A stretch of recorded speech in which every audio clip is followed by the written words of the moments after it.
Good evening and welcome to the fifth installment of the CCA lecture series on the art of biography. My name is Shelby Ripley. I'm a junior from Convoy, Ohio, and I'm studying history and Latin, and it is my privilege to introduce tonight's speaker. Paul Mariani is University Professor of English at Boston College. Dr. Mariani earned his MA at Colgate University and his PhD at the Graduate Center of the City University of New York.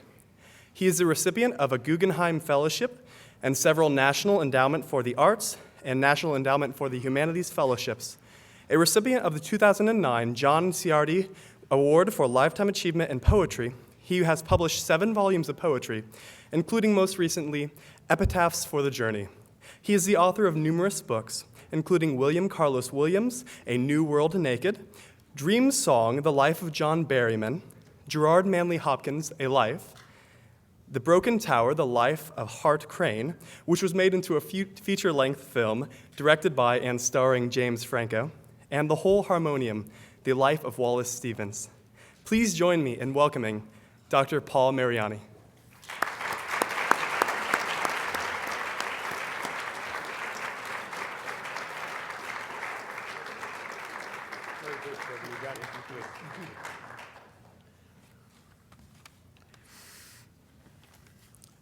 It's great to be back here. I've been here a lot of times. I love this place. Just want to tell you that as a starter. They gave me the topic, what do we learn from the lives of poets? When I look back over the past half-century, studying the lives of poets, I find myself asking why I spent such a large part of my life doing what, to many, will seem like such an odd occupation. What was there that I kept coming back to amid that flurry of words and that multitude of presences? What is the fascination, the obsession with it all, really? And what do I hope to share with others, particularly the students I have taught over the past 5 decades? So I have Hillsdale College to thank for this opportunity. And it is fitting that this school, which I have visited many times over the past 30 years, should hear something of what it is we can learn from the lives of poets.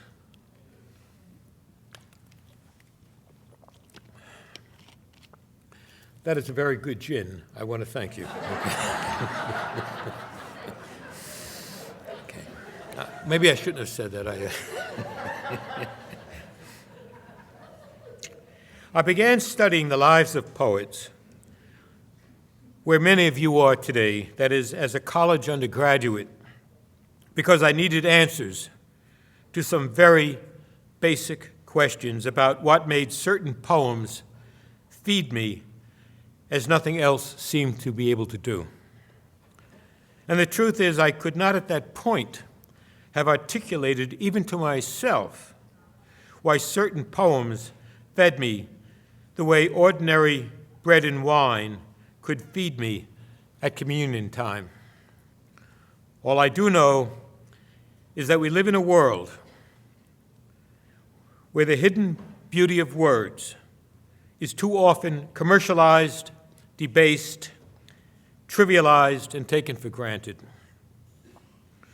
I began to understand in those early years that too often the language, like the complex beauty of the feminine and the world, like the Passaic River in New Jersey, along whose banks I used to walk as a boy, just as William Carlos Williams, physician and poet, had likewise done years earlier.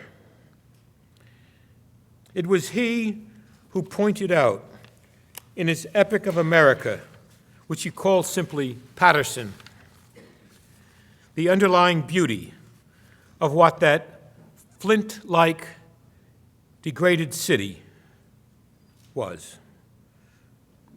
But as badly as the beauty around us, like that river, had been damaged, still there was a beauty and innocence within it that if we tended to it and we cared for it, could restore us to health. And that is what poems and the lives of poets, understood, can do for us in restoring the magic to language. Every day you use words, William saw. Words were like the great falls at Passaic, its filthy waters constantly crashing over your head. Words from the news in chopped up columns which appeared and then reappeared on another page somewhere else, like some black and white cubist painting by Picasso or Juan Gris or Braque. 8 or 10 stories vying each morning for your attention, all at once, as if to say, read me, while this is still news. Words on the radio about the weather, about an accident somewhere, or a bombing in a marketplace 10,000 miles away or closer. Words on the TV, words on your iPhones, bits of conversation as people pass you on the walkway, words humming in your head that won't let go, lectures, discussions, in which only a fragment is remembered. And yet, in the matrix of all that language, words to feed yourself, to get things done, to make yourself at least partially understood. And then there come those moments when something in a sentence or a poem stuns you or comforts or acts as a momentary stay against confusion, as Robert Frost said. Or, as the poet who lived just 10 miles south of me in Amherst, Massachusetts, in another century put it, your thoughts don't have words every day.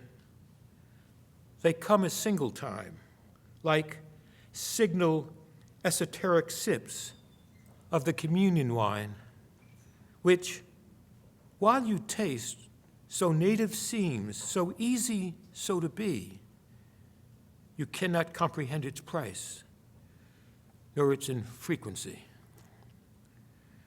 That's a late poem by Emily Dickinson, and one I only recently discovered.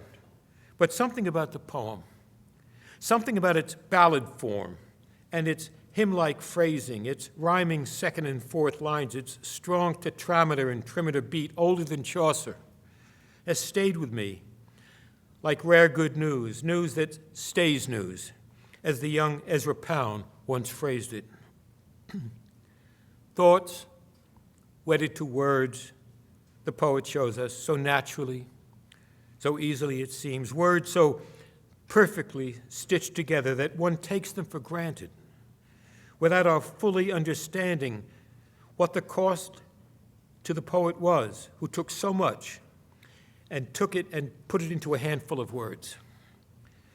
You sip the communion wine, Dickinson says, and it tastes like wine. And yet what you are drinking in is Christ himself, God, who offered himself at what great cost, once and for all humankind. The Word made flesh, the Word lifting words to a whole new reality, which, when those words strike home, change everything for you so that you are never the same afterwards. In the presence of that reality, as the German poet Rilke said, you realize in that instant that if you were ever going to fully understand and perhaps do likewise with words, it will mean that you will have to change your life. My father's parents were immigrants from northern Italy and never had much formal schooling, but instead worked on farms in the place where they were born until they were old enough to get married.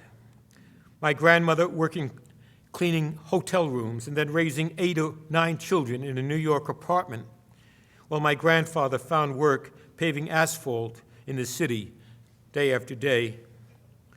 And on the other side, my maternal grandfather, of Russian-Polish extraction, joined the U.S. cavalry as soon as he was old enough and fought in the 1916 Mexican expedition against Pancho Villa, and then in France in 1918, where he was gassed, though he managed to hang on for another 14 years.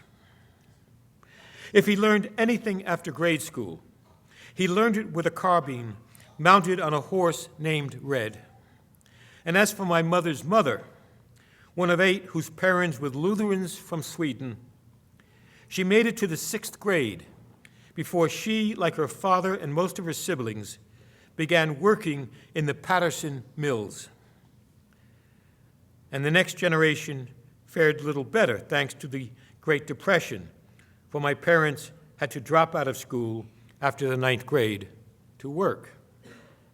We know the story, for it has been repeated a billion times over. But my mother, married at 16, was going to do all she could in her power and wiles to see that our oldest son went to college. And like my 6 younger siblings, I did.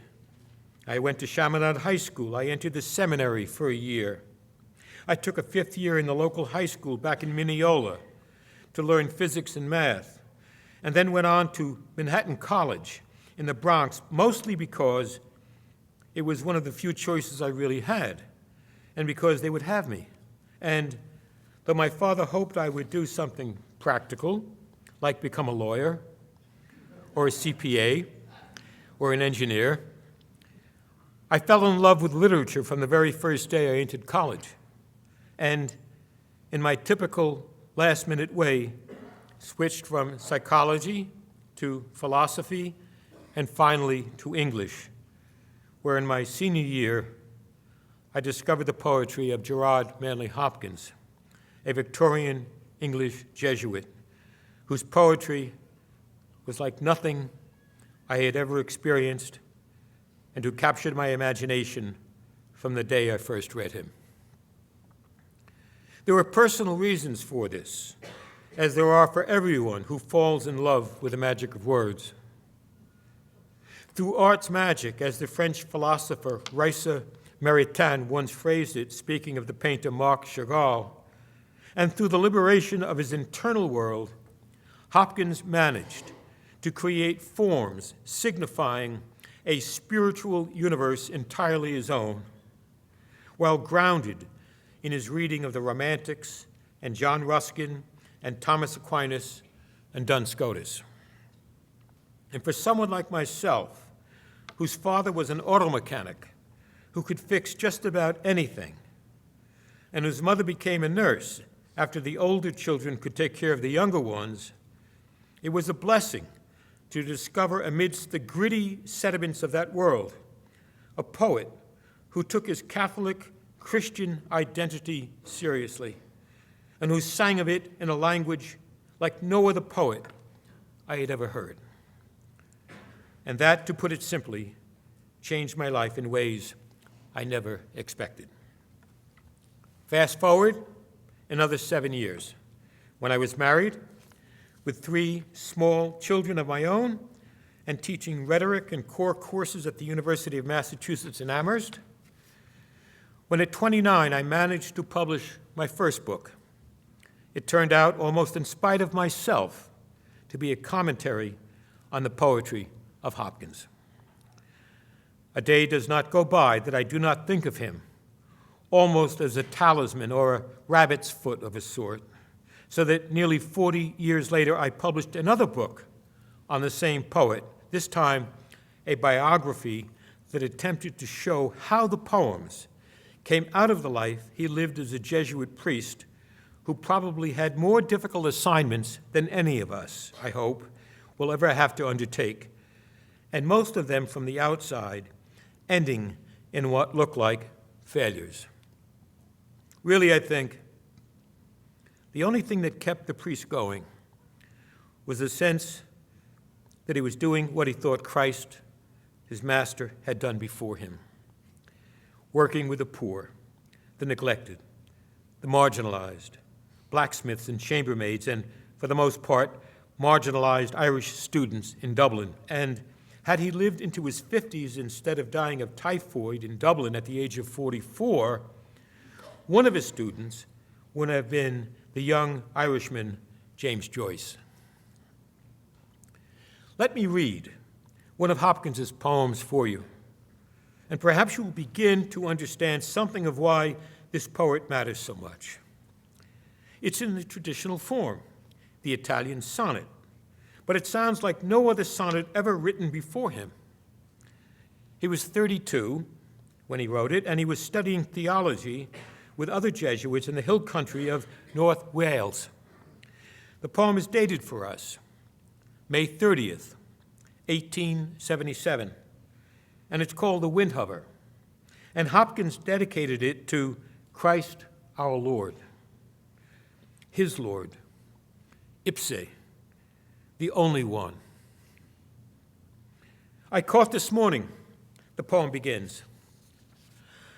I caught this morning's minion, kingdom of daylight's dauphin, dappled dawn, drawn falcon in his riding of the rolling level underneath him, steady air, and striding high there, how he rung upon the rein of a wimpling wing in his ecstasy. Then off, forth on swing, as his skate's heels sweep smooth on a bowband. The hurl and gliding rebuffed the big wind. My heart, in hiding, stirred for a bird, the achieve of, the mastery of the thing. Brute beauty and valor and act, O air, pride, plume, here buckle, and the fire that breaks from thee then, a billion times told lovelier, more dangerous, O my chevalier. No wonder of it. Sheer plod makes plow down Cillian shine, and blue bleak embers are, my dear, fall, gall themselves, and gash gold vermilion. How many times over the years have I read and revisited and taught this poem? I taught it to students at Hunter College. I taught it to police officers at the John Jay College of Criminal Justice, including Frank Serpico, who was one of mine. And for 30 years and more, I taught it over and over at the University of Massachusetts. And then for the past 16 years at Boston College. I have taught it in Bavaria, Dublin, Oxford, Toronto, Los Angeles, New York, Boston, Atlanta, Oviedo, and Key West. I will read it in Jerusalem in May, and I have taught it here at Hillsdale several times over the past 20 years. And still, the poem never grows old for me. In fact, it has had just the opposite effect on me. And let me try and explain by first saying something of the poem from the perspective of a biographer, a poet, and as a pilgrim in search of gold and gold vermilion.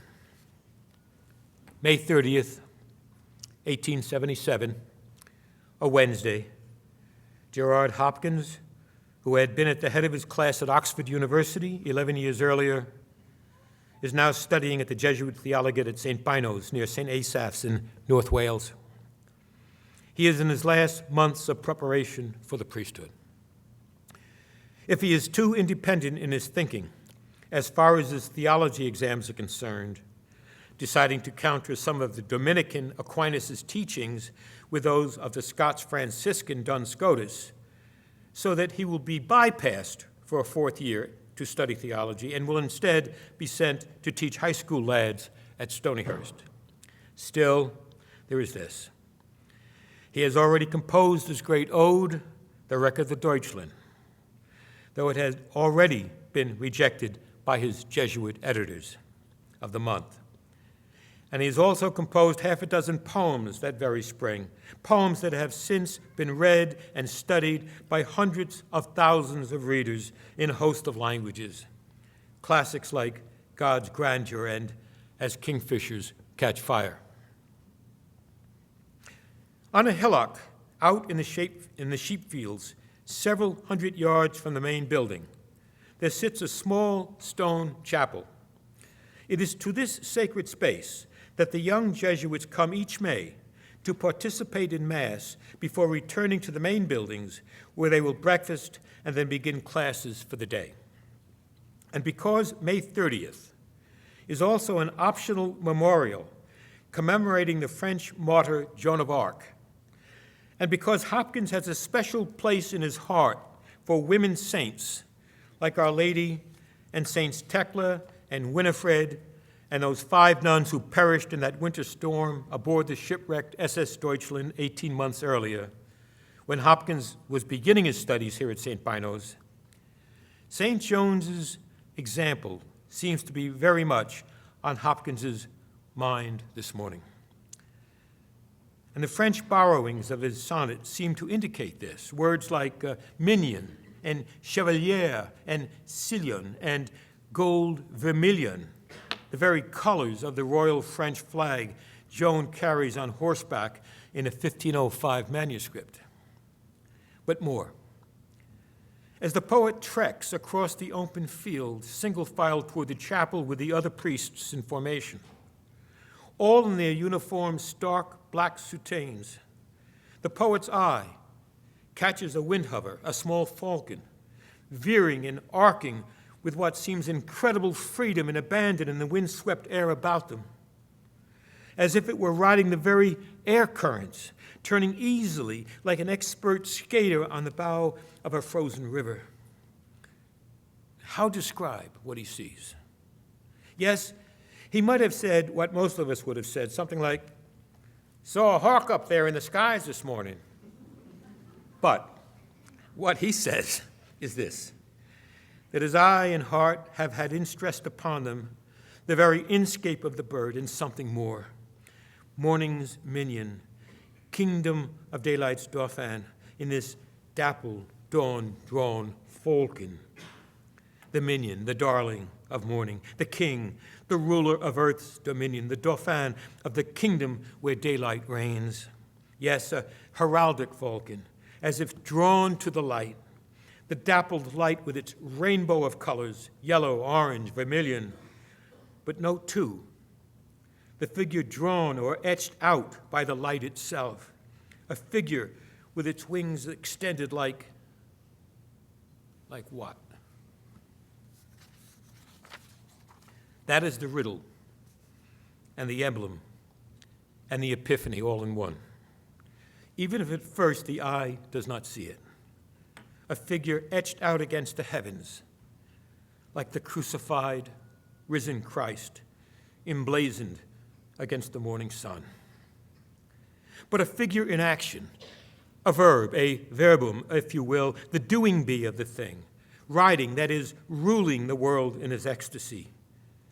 And the forces that would crush it, break it, rebuffed by that splendid creature as it glides effortlessly to the winds, giant forces like those that destroyed the Deutschland and would as easily break us. Ah, to have that power, the power to play the screaming winds as Christ played them and tamed them on the Sea of Galilee, when the disciples cried out in fear for their lives and when their boat seemed in danger of going down. And yet, there is the paradox. That is when the figure, the falcon, buckles and breaks, falling downward, as Christ did on the cross, emptying himself for humankind in the great kenosis, that something like a fire broke from him, something which turned out to be 1 billion times told lovelier and more dangerous. And so he salutes the figure of his master caught in the hawk, his chevalier, who went before us when just about everyone had either betrayed or abandoned the man in his final suffering. But really, Hopkins adds, isn't this God's way? No wonder of it. Consider the way, for example, clods of earth, seeded with tiny pieces of psyllium, diamond-like shards of quartz, say, or how, when they are broken and turned over by the harrow in the time of sowing, will suddenly shine and flame out in the morning light. Or, to take another humble experience, the way chunks of seemingly dead, burnt-out coal will slip through the grating in a fireplace, and as those blue-bleak embers, like the poet himself in his blue-bleak soutane, as they fall, breaking through the grate, will gall themselves, will suddenly, in that final gesture of self-emptying, reveal an inner fire which seems to reflect the source of all fire, the Creator himself. Gold vermilion, then, the ransom Christ paid, the bullions and the bullions of gold, as it were, for the poet's redemption, as for all of us, the price of love, buying us back with his own life. And then there is the question. By composing The Windhover, what was Hopkins signing on to? For no serious poet writes lines like these without being summoned to offer his or her own life's blood. Fathering a poem is like fathering a child. There's a lifelong commitment attached to that initial ecstasy. For Hopkins, as say for John Donne or George Herbert, or for Emily Dickinson or Denise Levertov, or for that matter, Sylvia Plath, the poem is a mapping, an act of the mind, an epitaph, another marker in life's journey, whether ascending or descending. The Windhover, after all, is a fiat, a signing on to Christ's life with one's own, without knowing, as Mary did not know when she gave her fiat, where that would lead, the joys, the sorrows, the glories of it all. And so with young Father Hopkins, assigned by his superiors to preach in London, then in the working-class suburbs of Oxford, in a world quite different from what he had experienced as an undergraduate at Balliol, where he graduated at the top of his class. For now, except occasionally, his world was not among Oxford dons and Oxford undergraduates. He was being sent instead to preach and work with the Catholic working class, mostly Irish. There, as later in Bedford-Lee and Liverpool, in such industrial towns, before being sent to teach undergraduates at Stonyhurst, and then in 1884, across the Irish Sea, to a Dublin that was not happy to have him, and where he would die 5 years on of typhoid, one more victim of England's unbenign neglect of all things Irish. Life then, Christ's life, as failure or as ultimate victory. And that is where the writing of a poet's life comes in. No question about it. We all remain in some sense strangers to each other. Call it the existential unknowability of the other, whether that other is a parent or a child or a spouse or a lifelong friend. In some sense, isn't it true that we remain strangers even to ourselves? So that our relationship to God, to Christ, through our human imaginations, may be the closest relationship we can ever have? Certainly there are aspects of theology and of poetry itself to support this idea. Men go by me, Hopkins wrote just months after composing The Windhover, in a much darker vein. Men go by me, whom either beauty bright in mold or mind or what not else makes rare. They rain against our much thick and marsh air, rich beams, till death or distance buys them twice. Death or distance soon consumes them. Wind what most I may I after, be in at the end, I cannot. And out of sight is out of mind. Christ minds, Christ's interest. What to avow or amend there, eyes them, heart wants, care haunts, foot follows kind, their ransom, their rescue, and first, fast, last friend.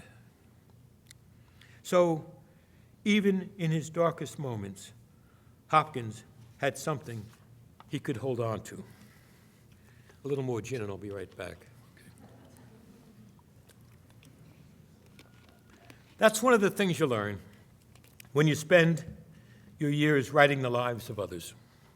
Even the lives of poets who have given us their life's deepest stories in a language which we are left to translate into the blood and wine of something graspable and yet ultimately beyond our grasp.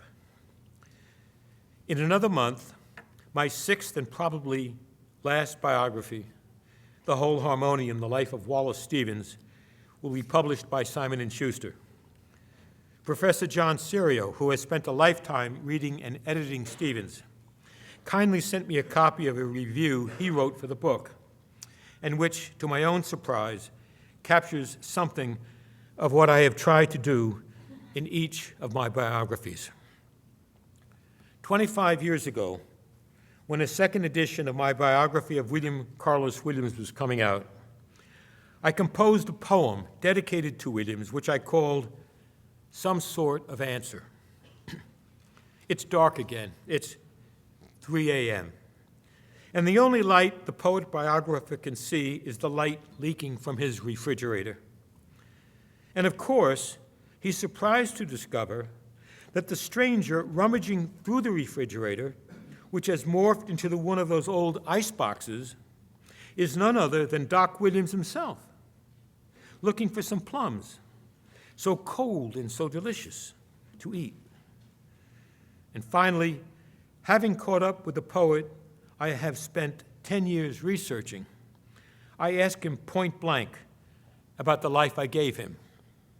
Well, did I do it? Did you recognize yourself in what I said? As always seems to happen when I have finished a biography, the poet's ghost will appear in a dream to tell me how I did. Berryman did this, even shoving Robert Lowell aside and telling me to do him first, and then he could do Lowell. True. Years later, I remember how the figure of Robert Lowell appeared, surrounded by his friends, and smiled in recognition. And how many times Hopkins has appeared to me, a figure of consolation, a friend, as it were, on a journey with me. Or Hart Crane, walking across the Brooklyn Bridge, a compound familiar ghost greeting me. But this time it was Williams. You dredged up several selves, I'll give you credit, the Dr. Poet tells me. And in spite of the darkness that surrounds us, both, he assures me that he, too, was always one for celebrating light. And then, through those glasses of his, he looks directly at me and corrects me in that New Jersey idiom of his. So you're still not finished with that scalpel? You want to go on probing for the heart and brain? And what good will that do us? Listen to a story.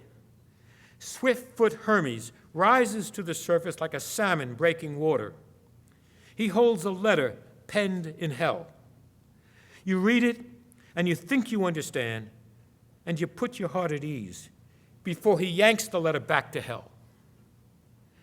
So one is told the truth, whatever that may be, but always in such figures as we alone will understand.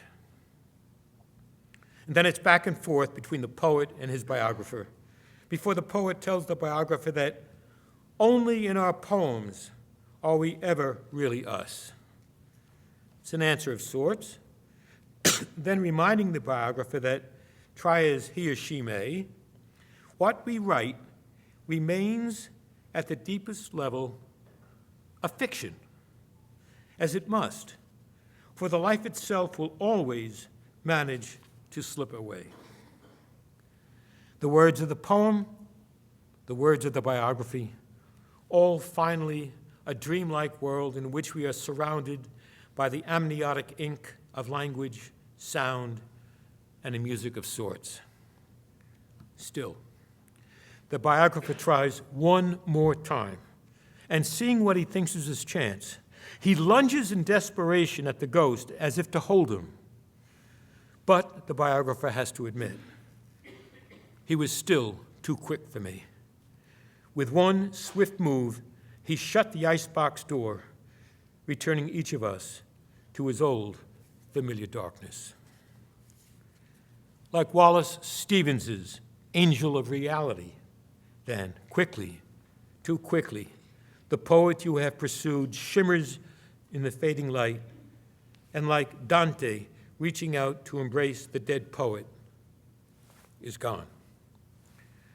Such a poem might someday be written by Mariani about the whole Harmonium, Serio astutely notes, and the hard questions posed by the reader giving voice to the poet. Does this life you have labored for so long over express the life and character of a man who was unusually reticent, publicity shy, private, complex?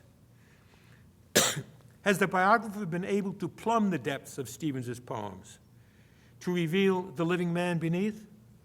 Has he been able to glean from Stevens's voluminous prose journals and his notebooks, his thousands of letters and essays and published interviews and prefaces and acceptance speeches, as well as observations by others, a genuine sense of the man himself? And yes, does one get a sense of Stevens as a person?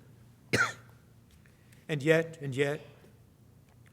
for did not Stevens himself admit that his work, like the work of all artists, was finally autobiographical in spite of every subterfuge, since it cannot be otherwise? There are, Serio concedes, frequent moments when, by blending paraphrase and quotation, the biographer seems to slip into and under Stevens' skin, and we feel as if Stevens himself is speaking directly and personally to us.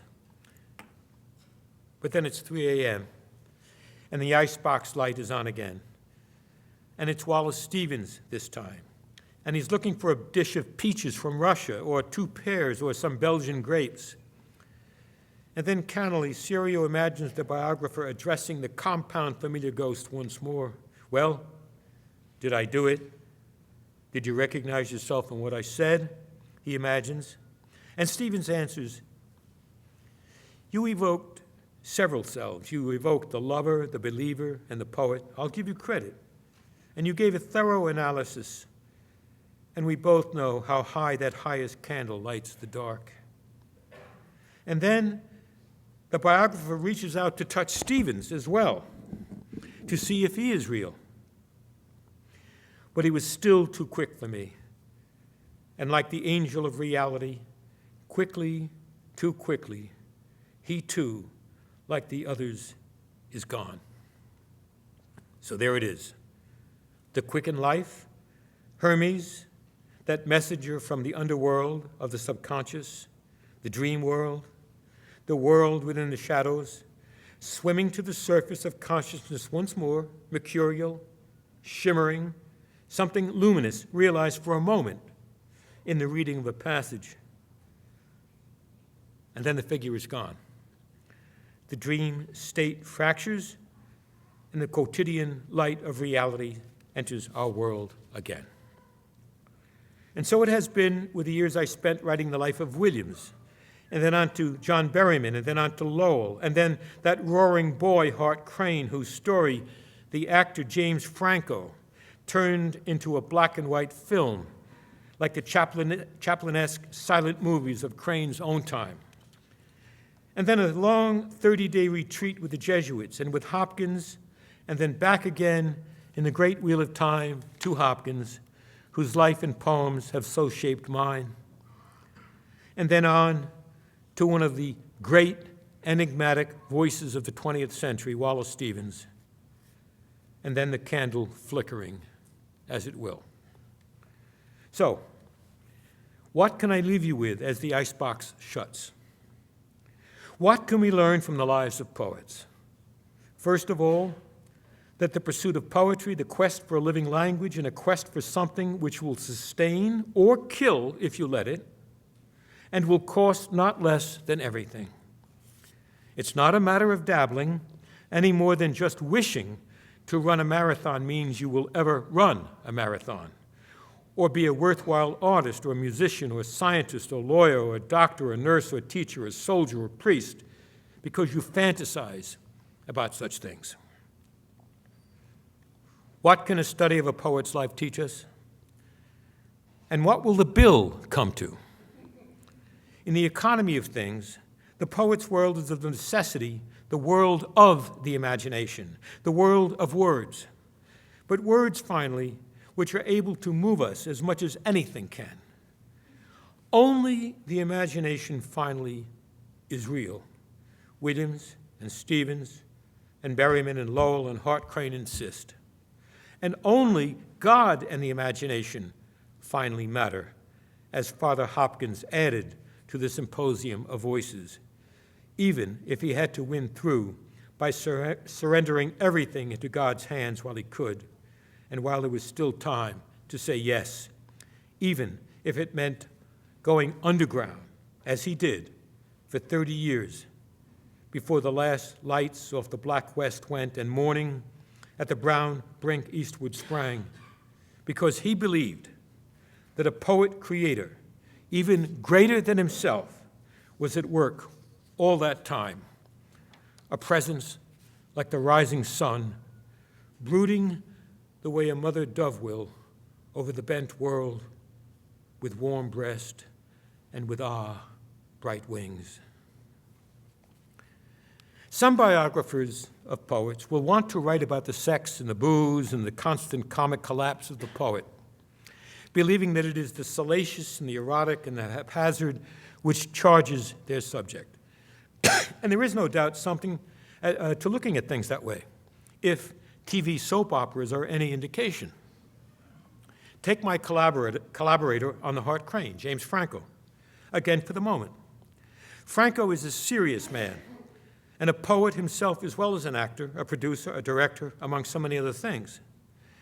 And when he sought me out to make a film of that roaring boy, Hart Crane, after he read my biography of Crane, the Broken Tower, and we were walking across the Brooklyn Bridge, discussing Crane's life, I remember telling him, while he asked me about the gay bars down at the Brooklyn Navy Yard and how many times Crane tried to take his own life by falling from a great height, or to look up, I told him, I said, look up at the choiring strings of the bridge through which the wind was singing.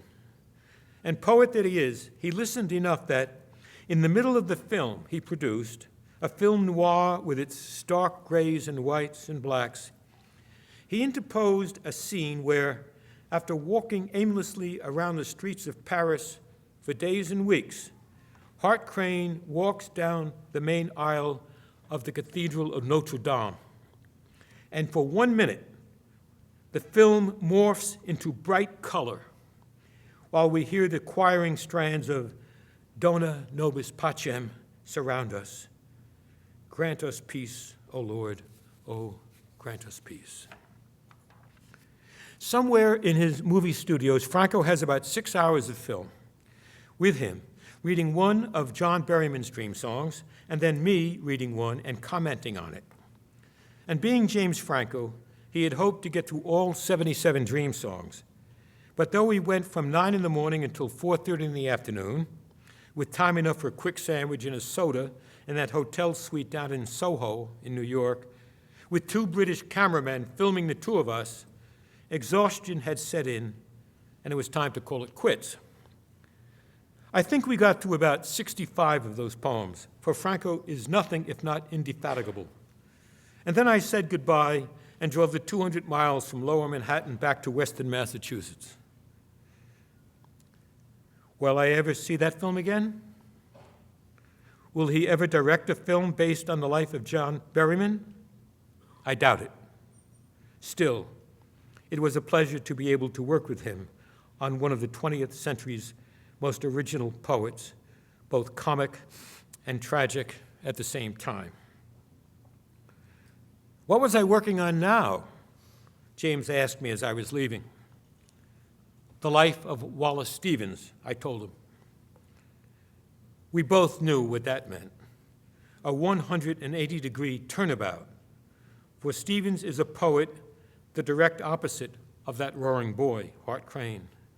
Wallace Stevens, lawyer, vice president at the Hartford Indemnity Insurance Company as their specialist in surety claims, who worked and lived in Hartford from 1916 until his death 40 years on. A very private poet, this Stevens, author of such classics as The Snowman and The Emperor of Ice Cream and Sunday Morning, as well as long poems like The Comedian as the Letter C and The Auroras of Autumn, each of whose poems demand a great deal of care and attention, and whom Hart Crane himself recognized as one of the most distinctive voices in modern poetry. Well, Franco smiled. There was a poet he was never going to turn into a film. And many other critics have echoed his sentiments.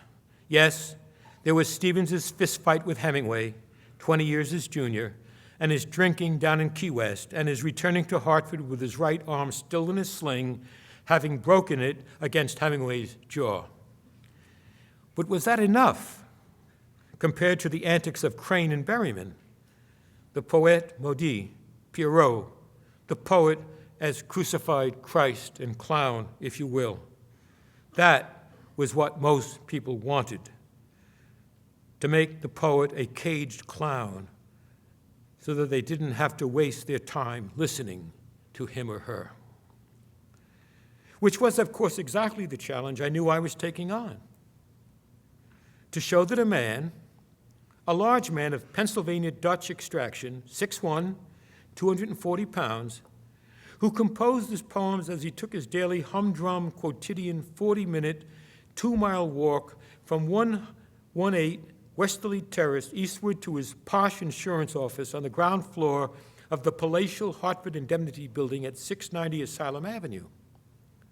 And you try to catch him in the very act of composing as he suddenly stops and takes a step or two backward, jotting something down on a pad, and then moving forward again.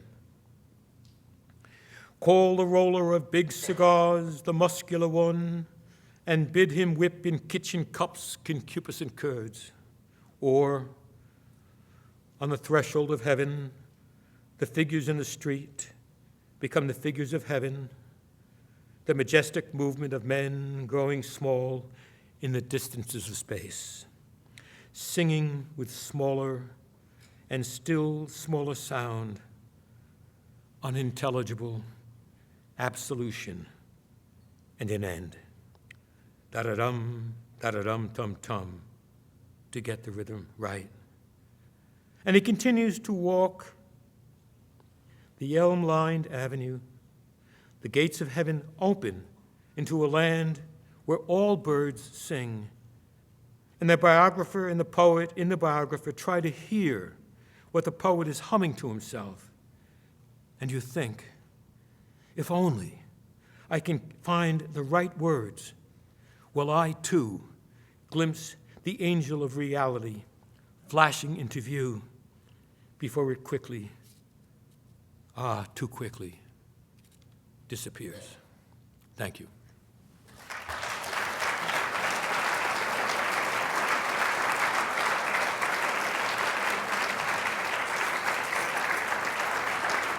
Thank you.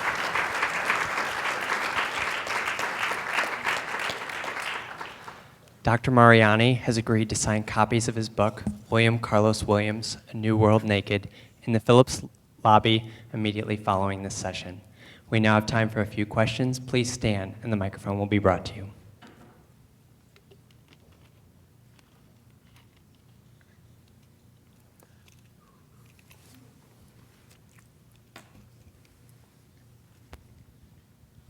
Hi, thank you for your speech. It was very good. I was wondering how you choose which poets to write about and to read. Hopkins and William Carlos Williams seem pretty different to me in a lot of ways, but what is it about both of them and others that attracts you, and how do you decide? Thank you for the question. You all heard it. Yes, why do I choose the poets that I choose? I think I've kind of made it clear why I needed Hopkins in the beginning, right? I think that's clear. And I think even with William Carlos Williams, the fact that my mother's family was from New Jersey, and that he had taken the risk of taking the American idiom and making that the poetry of our country, okay? That meant a lot to me. I mean, if you place, say, the language of William Carlos Williams against, say, T.S. Eliot or Ezra Pound or any number of other poets, the Victorians, and you find him, what did he say? He was once asked by a British professor in a symposium like this. Professor said to him, "And where did you get your language, Dr. Williams?" Meaning, aren't you really, what is this American idiom stuff? You're an Englishman, you know, you speak English. And Williams answered, he said, "I get my language out of the mouths of Polish mothers." They're very good at it. Very good answer. He was a doctor who delivered 2,000 babies, okay, in the Rutherford area. And what he would do is he would, a patient would come in and she'd, say, "Look, I've got these problems with the baby, et cetera, et cetera." And he'd say, "Okay, take this prescription, et cetera." And then she'd leave the room and he would flip up this typewriter that he had underneath his desk. And he would write down just what she had said in the exact language that she had used it. He wanted to get that music, you see, into his ear. And that's been very important to me. Why am I writing? I'm writing these poems because, why am I writing these biographies? Because I wanted to be a poet. Okay, I've published 7 volumes of poetry also. When I started out, you couldn't find too many MFA programs. So I thought, okay, here's what I'll do. I'll study the poets. I'll study them carefully. I'll go to the manuscripts at Yale and Harvard and Texas, et cetera. And I'll look at the actual manuscripts. You can see where he crossed this out, or she, et cetera. And I'll learn from that. And I'll keep learning from that. So each of the poets that I chose, Hopkins and then Williams, and then Berryman. Why Berryman? Because he's such a zany, crazy guy, okay? But he's also brilliant. He was a brilliant professor at the University of Minnesota, okay, Minneapolis. And but he also had his problems. He drank a lot, okay? He was, quote, a womanizer, okay? And then late in life, what does he do? He's been studying, all the Yeats and Frost and he comes on Hopkins. And something about Hopkins and about the example of Hopkins just gets to him. See, he had lost, Berryman had lost his father had killed himself when he was 11 years old, and he never forgave God. He'd been raised as a Catholic out in Oklahoma, and he used to be an altar boy at the 6 o'clock Mass when there were about maybe 4 people in the pews. And he really loved it with Father Boniface, but once his father died, he couldn't forgive God for years. He was obsessed with God. He kept coming back to him. And it was only at the end, when he was finally locked up in a locked ward because he was so drunk, okay, that there was an Episcopal priest who was in charge of the group. And he said to him, "John, you're not leaving to teach your class, because every time you leave here to teach your class, you get in a taxi cab, you teach, and then you tell the taxi driver to stop at a bar just so you can refresh yourself before you come back for, detoxification. And it's not how it works."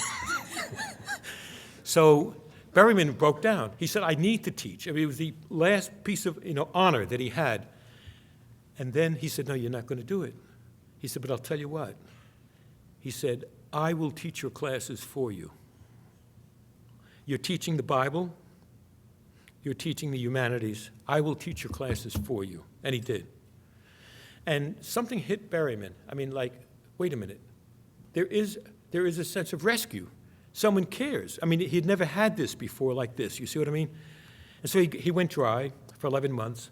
He wrote some of the most incredible religious poetry of the 20th century. But the alcohol was too deep. After 11 months, he picked up another bottle of whiskey, and he jumped off the bridge into the Mississippi.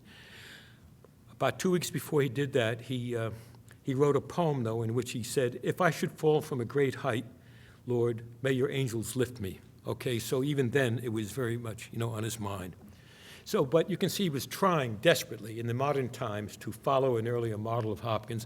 Lowell, because, well, I'll tell you why. Because he had started out, he he had written some of the great Catholic poetry. He had been a convert, and he had to Catholicism in the early 40s during the war. And then he had become a conscientious objector, and he had been in prison for a year, okay? And he wrote Quaker Graveyard in Nantucket, and he wrote some other extraordinary poems. But it was too much for him. He suffered from depression, manic depression. And so he left Hopkins. Hopkins was very important to him, too. And he went for Baudelaire instead, a different model altogether, you see. Although he kept you could see him coming back, but, he was over the line. Who else? Then Hart Crane. I had to do The Roaring Boy. I told myself for 20 years I was going to do as wild as he is, Hart Crane is writing some of the most extraordinary religious poetry, including the Ave Maria section of The Bridge, He's down I know I'm going on, but at the last year of his life, he's down in Mexico City, okay? Hart Crane, he's 32 years old. And he was gay, but he has his first heterosexual and only heterosexual affair with the wife of a friend, okay, who was now divorced, okay? And he goes to the great cathedral in Mexico City where Our Lady of Guadalupe is. And he is stunned by the Mexican peasants, who on their knees are going up the steps, and then praying. And he begins to weep. And he sends Peggy Cowley, the woman he's having the affair with, he sends her a card of Our Lady of Guadalupe. And he says, now, here's a woman. Here's a woman. So, you find these, if you look deep enough, you find there's a searching there. So this happened, all the way through every one of the, Wallace Stevens. What did he call himself? He was raised in Reading, Pennsylvania. He called himself a dried-up Presbyterian. That's what he called himself, okay? There were pictures of him as a choir boy singing in the Lutheran church in Reading, and then you've got then the Episcopal, the Episcopal church down the street, and Presbyterian too, and then he leaves it all. He just leaves it all behind. He's going to go modern, really modern, okay? And he writes some of those very, very dark poems like The Snowman and The Emperor of Ice Cream, etc. But as he gets older, you find him moving back, looking for something bigger than himself. One of the things he loved to do, there's a church in New York City called St. Patrick's Cathedral. It's a huge church, okay? He used to like to go in there whenever he could, okay? And just sit in the, not while anything was, no mass or anything, but just to sit there and meditate. And towards the end of his life, apparently, he asked the priest, he said, I'd like to receive the sacraments now that I'm, he was dying. And the critics and scholars they don't want to believe it. They don't want to believe that their man did this. They would succumb to this. But I've got the evidence, so so I make the case for it, in the Wallace. I'll probably be hung in the next month or so, but there it is. I make my case. Even Stevens, at the end, returns to a sense of faith, yeah, and in the poetry as well, yeah. Okay, I'm sorry, I didn't mean to go on that long, but there we go, yeah. One more question. Okay, yeah. Thank you for the lecture. That was great. My question is the flip side of the one that was presented at the very beginning. You've done a memoir as well, 30 Days. So my question is, what do we learn from recording our own lives and autobiography? Where am I going now? No, what do we learn from recording our own lives and autobiography instead of the lives of others? I'm sorry about this. I have a difficulty with hearing. So I'm going to come down and I'm going to ask you. I'm going to put my hand on your shoulder. Okay. Do you want me to use this? Okay. The flip side of the question presented at the beginning of the lecture, what do we learn from our own lives and doing autobiography as opposed to recording the lives of others? Oh, okay, thank you. Yeah.